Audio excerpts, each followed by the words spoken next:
دوسرا زبور جو 12 آیات پر مشتمل ہے۔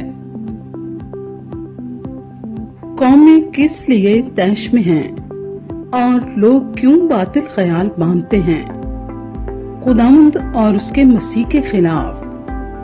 زمین کے بادشاہ سفرائی کر کے اور حاکم آپس میں مشورہ کر کے کہتے ہیں، آؤ ہم ان کے بندھن توڑ ڈالیں اور ان کی رسیاں اپنے اوپر سے اتار پھینکیں۔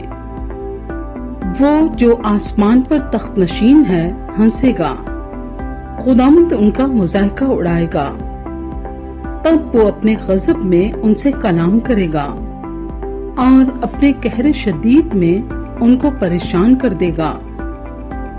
میں تو اپنے بادشاہ کو اپنے کوہ مقدس سیون پر بٹھا چکا ہوں، میں اس فرمان کو بیان کروں گا۔ خداوند نے مجھ سے کہا، تو میرا بیٹا ہے، آج تو مجھ سے پیدا ہوا۔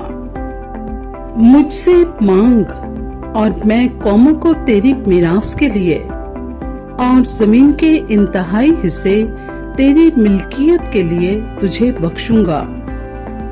تو ان کو لوہے کے عصا سے توڑے گا، کمہار کے برتن کی طرح تو ان کو چکنا چور کر ڈالے گا۔ پس اب اے بادشاہو، دانش مند بنو، اے زمین کے عدالت کرنے والو، تربیت پاؤ۔ ڈرتے ہوئے خداوند کی عبادت کرو، کانپتے ہوئے خوشی مناؤ۔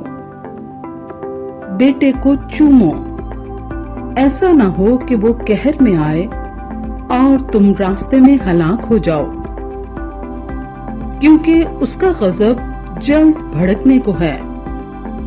مبارک ہیں وہ سب جن کا توکل اس پر ہے۔